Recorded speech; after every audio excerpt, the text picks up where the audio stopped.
Nous sommes avec M. Ousmane Diaye, journaliste et éditorialiste, alors qui vient avec nous, qui vient s'entrer avec Marais diplomatique sur certaines questions, notamment d'ordre géopolitique.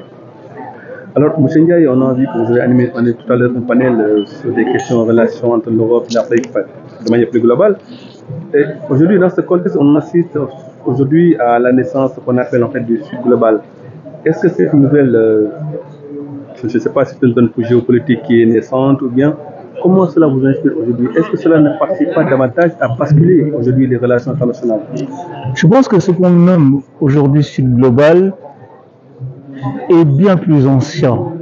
Déjà en 1956 à Bandung, il y avait cette volonté des pays du Sud, de tous les continents, d'être dans ce qu'on a appelé le mouvement des non-alignés, c'est-à-dire faire bloc contre cette dualité du monde entre le bloc Est et le bloc Ouest. Aujourd'hui, on est dans la même configuration à peu près. C'est-à-dire on a d'un côté le bloc occidental et puis le bloc non occidental, représenté par la Russie, par l'Iran, etc., qui sont dans une autre problématique, dans une autre vision de la société.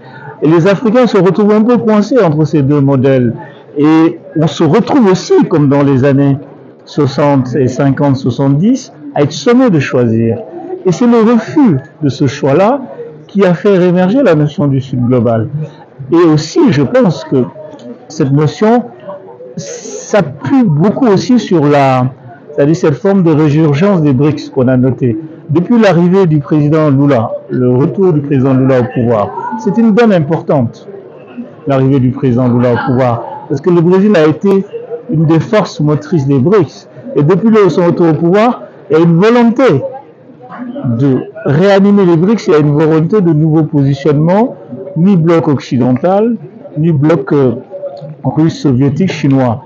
Donc ce qu'on appelle le Sud global traduit une nouvelle tentative de l'Afrique d'avoir une souveraineté stratégique, une souveraineté en termes de politique diplomatique et de ne plus être arrimé au tourment de l'Occident. Parce qu'au fond, le drame de l'Afrique, c'est d'avoir été longtemps et jusqu'ici arrimé aux problématiques géopolitiques de l'Occident. C'est-à-dire l'agenda géopolitique de l'Afrique est tout à fait, et souvent, trop souvent sans doute, déterminé en fonction de l'extérieur. C'est-à-dire on prolonge et on projette les questions géopolitiques africaines, les questions géopolitiques européennes, les tensions, les conflits européennes sur le continent africain.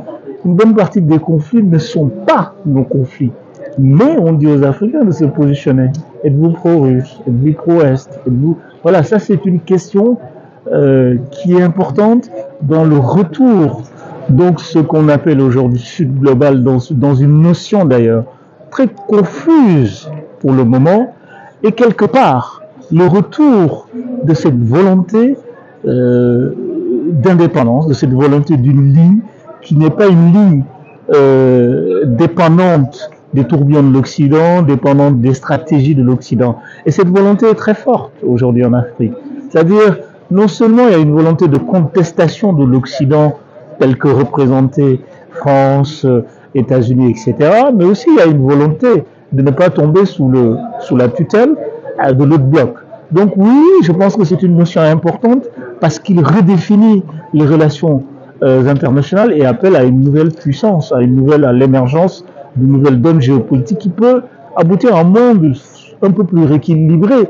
Et c'est une demande légitime d'avoir un monde plus équilibré. Quel est ce monde où 5 pays au Conseil de sécurité décident du destin de tous les autres pays? Alors, vous avez dit tout à l'heure que c'est une tentative. Vous retenez ce mot, après vous avez développé qu'il y a une possibilité d'émergence que ce Sud global puisse exister, malgré en fait une pression venue de l'Occident. Alors, la question qu'on se demande aujourd'hui tous, c'est quoi? Est-ce que les États africains, aujourd'hui, vivent beaucoup de contextes, beaucoup de situations, sont à eux-mêmes de pouvoir porter en fait une nouvelle dynamique géopolitique face aujourd'hui à une rupture, comme vous l'avez dit, de l'Occident? Il faut d'abord souligner une chose. La notion de Sud global a un problème quasi originel. Et c'est quoi ce problème? C'est que ce n'est pas une notion qui a été forgée en Afrique. C'est une notion qui a été forgée plutôt en Europe, en Occident, et qui est projetée sur l'Afrique.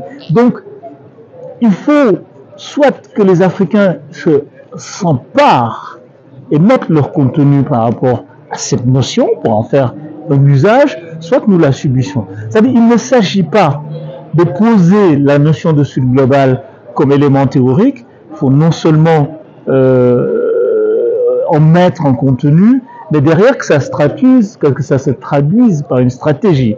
Pour le moment, encore une fois, c'est une notion, c'est plus qu'une notion qu'un concept construit, argumenté. Mais cela traduit quelque chose qui est de la réalité du terrain, qui est d'une volonté de l'émancipation. Maintenant, est-ce que les Africains ont les moyens de cette volonté d'indépendance?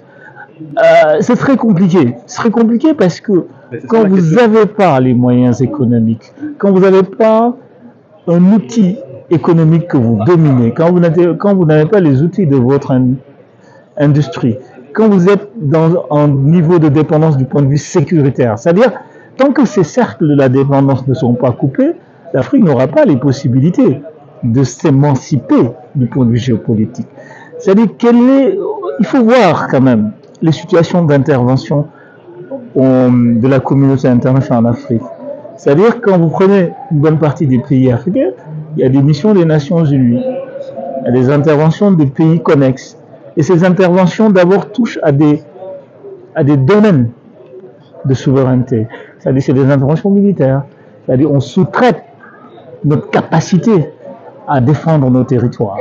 Déjà c'est une perte de la souveraineté. Donc tant que du point de vue interne à nos États, la question de la dépendance stratégique, de la dépendance militaire, de la dépendance économique n'est pas réglée, il ne peut y avoir d'indépendance géopolitique.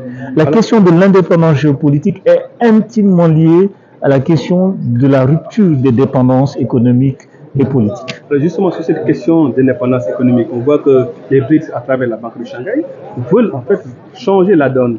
Est-ce que ça, ce n'est pas encore en fait un élément de taille qui va montrer que demain, cette indépendance économique, pour pouvoir aspirer en indépendance militaire, tout ça, les Chinois, les BRICS ne vont pas en fait régler cette question.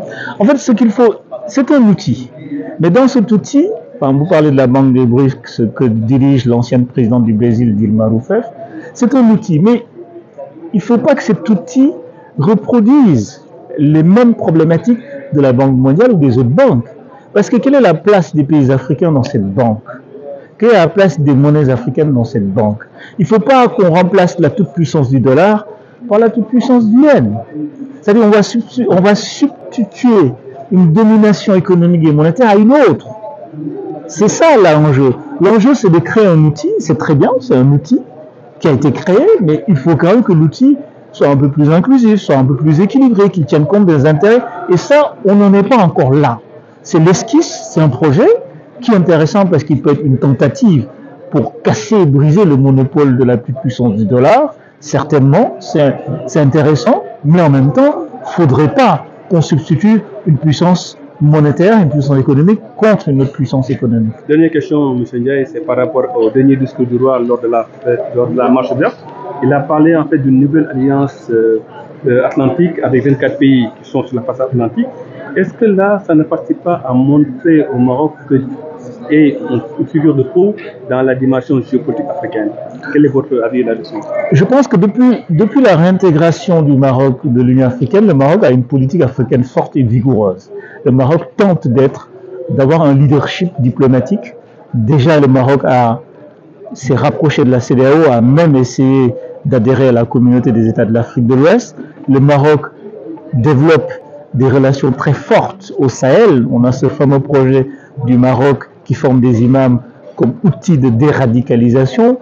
À l'évidence, aujourd'hui, le Maroc est un des leaders géopolitiques de la sous-région.